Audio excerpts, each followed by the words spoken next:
There's this thing that happens when you walk through a forest at night and your brain just goes quiet. Not peaceful quiet, alert quiet. That specific ancient kind of alert where your body sort of stops trusting the darkness before your mind has any particular reason to. People explain this away as evolutionary anxiety, which is technically true but also kind of undersells it. What your nervous system is actually doing in that moment is remembering, not consciously. Deeper than that, it's running through several million years of recorded sensory data and saying, this is when they came, so let's talk about who they were. I want to start somewhere that doesn't get enough attention, which is a cat, not a terrifying one. At least not by the standards we're about to establish. A paleontologist named Bob Brain, which is an excellent name for a paleontologist, spent decades working in the Swartkrans cave system near Johannesburg. This is the cradle of humankind, literally one of the most important hominin fossil sites on the planet.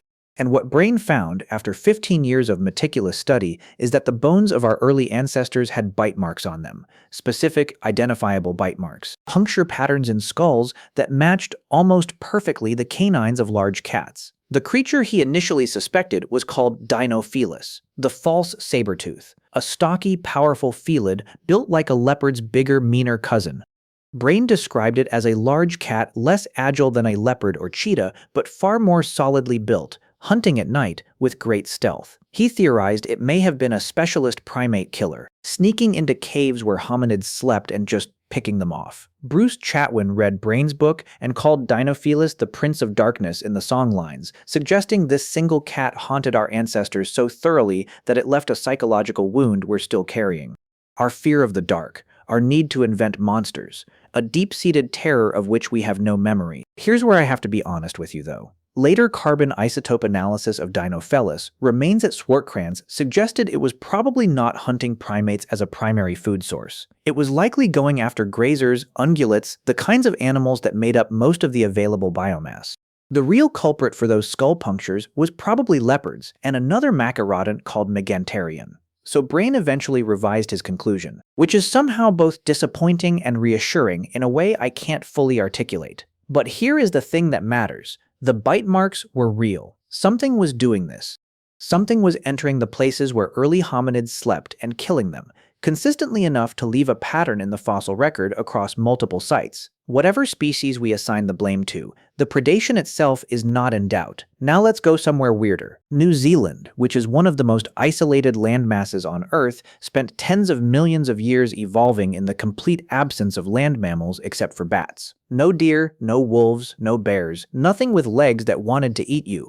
So what happened, because nature abhors a vacancy, is that birds filled every ecological niche: grazers, ground dwellers, and, inevitably, apex predators. And the apex predator New Zealand produced is one of the most staggering animals I have ever read about: the Haast's eagle, Hieratus moray. Females weighed up to 17 or 18 kilograms, roughly 40 pounds. The wingspan reached 3 meters, close to 10 feet. Its talons were described by researchers as the size of a tiger's paws, and it did not hunt small things. It hunted the moa, a flightless bird that stood over 3 meters tall and weighed up to 200 kilograms, which is 440 pounds, which is more than most motorcycles. The eagle would dive from a high perch, drive its talons into the moa's pelvis and hindquarters to destabilize it, and then kill with the beak. Scientists have found talon puncture marks in moa pelvic bones that confirm this. The Maori oral tradition called it the poakai, or the hokai, and the accounts describe it taking men, women, and children. Researchers at the Natural History Museum in London have said, plainly, that the eagle had the possibility to hunt people. A 15-kilogram bird with a 3-meter wingspan and tiger-sized talons, and absolutely no evolutionary history of anything with legs fighting back.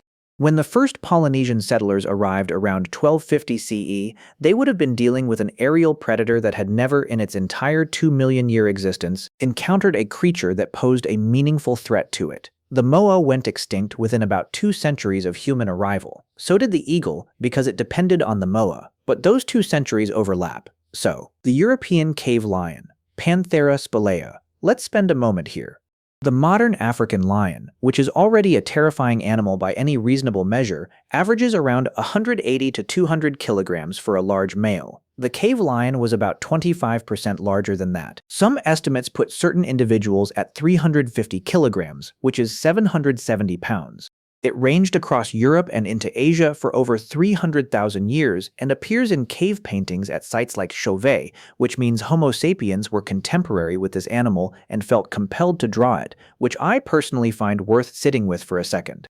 There's also evidence that Neanderthals at Siegsdorf in Germany killed and butchered a cave lion, cut marks on multiple skeletal elements, forensically analyzed. They hunted it, or at minimum took what it had killed. We know from sites across Europe that early humans competed with cave lions for the same cave systems and sometimes won.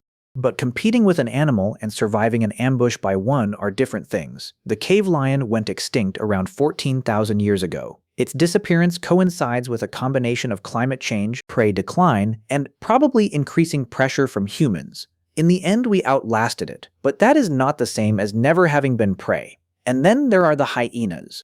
This one is underrated in the public imagination, maybe because modern spotted hyenas already exist and people have complicated feelings about them. But the prehistoric Crocuta spelaea, the cave hyena, was larger, ranged across Europe and Asia, and the archaeological evidence from sites like Cueva Negra in Spain shows direct competition with early human groups for food and for space. Hyenas crack bone. They extract marrow from things other carnivores can't access. Their jaws can crush femurs. And they are, it turns out, very good at following other predators and opportunistically taking what they can, including things that are small and alone. Here is what threads all of this together, and it's something I keep coming back to.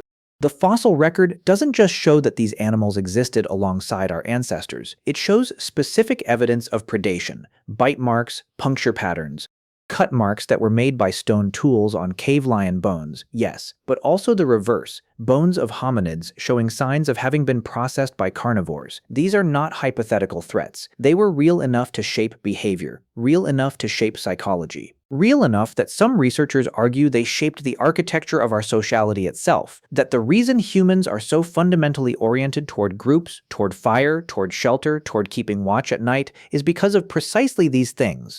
Being alone in the dark was not an abstract fear. It was a documented cause of death, repeatedly across millions of years of our lineage. Every instinct you have that tells you to check the back seat, to not walk alone after midnight, to feel a specific unease when you can't see what's behind you, that is not irrational. That is inherited information passed down through everyone who survived long enough to have children. The ones who didn't were something else's dinner.